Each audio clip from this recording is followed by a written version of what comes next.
अस्सलाम वालेकुम व्यूवर्स, जिस तरह के पब्लिक नोटिस और अनाउंसमेंट इस टाइम आप लोग अपनी स्क्रीन पर देख सकते हैं। प्रेस रिलीज पीएमसी ने जारी की है। उन्होंने कहा कि सिंध गवर्नमेंट को उन्होंने नोटिफिकेशन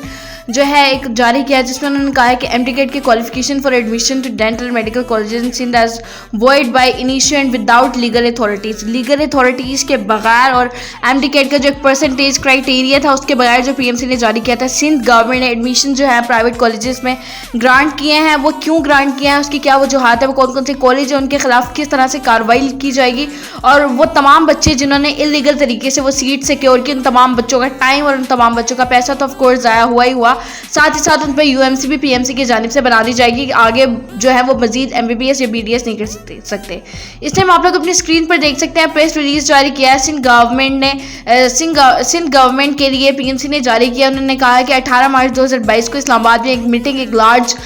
सिंध हाई कोर्ट की जानिब से भी कुछ लोग उसमें शामिल थे और एक लार्ज डिसीजन किया गया। डिसीजन में ये कहा गया है कि पीएमसी ने एक क्राइटेरिया सेट किया था कि इतने क्राइटेरिया पे 65% से कम किसी के अगर मार्क्स होंगे एमडीकैट में तो वो एलिजिबल नहीं होगा एमबीबीएस या बीडीएस में एडमिशन के लिए। लेकिन सिंध गवर्नमेंट ने अपनी मनमानियां करते हुए ना सिर्फ लो क्राइटेरिया पे बच्चों के एडमिशन दिए, बल्कि ऐसे स्टूडेंट्स जो कि क्राइटेरिया से भी ज़्यादा जिनके मार्क्स से परसेंटेज थे उनके एडमिशन, उनके राइट्स की वोलेशन करते हुए ऐसे स्टूडेंट्स को एडमिशन ग्रांट कर दिए जिन्होंने बहुत ज़्यादा इजाफी चार्जेस पे किए और वो एमडीकैट में फेल थे। तो इस हवाले से कौन कौन से कॉलेज जो थे सिंध के वो शामिल थे, वो उनके खिलाफ क्या क्या कार्रवाई की जाएगी, पहले आप उनके नाम सुन लीजिए कि वो कौन कौन से कॉलेज है। और अगर कोई बच्चा इन तमाम कॉलेजेस में इलीगल तरीके से सीट पे है तो हम उनको भी वार्न कर रहे हैं, वो ऑलरेडी जो है वो पीछे हट जाए। आपके खिलाफ पीएमसी ने बहुत एक कार्रवाई करेगी, क्योंकि पीएमसी ने ऑलरेडी कहा था कि एक स्ट्रिक्ट एक्शन लिया जाएगा कोई भी अगर रूल्स की वायलेशन करता है तो। इस टाइम आप लोग अपनी स्क्रीन पर देख सकते हैं वो नोटिफिकेशन और वो तमाम कॉलेजेस के नाम। उनमें कॉलेजेस में सबसे पहला जो कॉलेज है वो अल्तमाश इंस्टीट्यूट ऑफ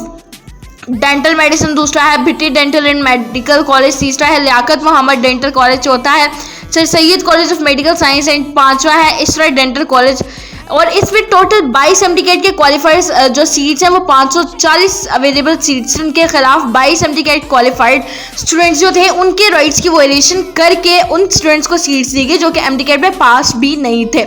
तो पीएमसी ने कहा है कि ये ना सिर्फ सिंध गवर्नमेंट ने हमारे रूल्स की खिलाफ वर्जी की है, बल्कि अपने एक हेल्थ सेक्टर पर भी बहुत बड़ा सवालिया निशान उठा दिया कि वो तमाम बच्चे जो कि इसके हकदार थे, जिन्होंने मार्क्स सिक्योर किए थे, जो कि जिनके इतने मार्क्स थे और वो उनको ये सीट नहीं दी गई और पैसे वालों को ये सीट दी गई है, तो ये अपने हमारे ऊपर एजुकेशन सेक्टर के ऊपर और साथ ही साथ हमारे हेल्थ सेक्टर के ऊपर एक बहुत बड़ा सवालिया निशान है, जो कि इंटरनेशनल कम्युनिटीज़ जो हैं वो भी रेस कर रही हैं। तो मज़ीद देखिए अब क्या नोटिफिकेशन जारी होता है, क्या एक्शन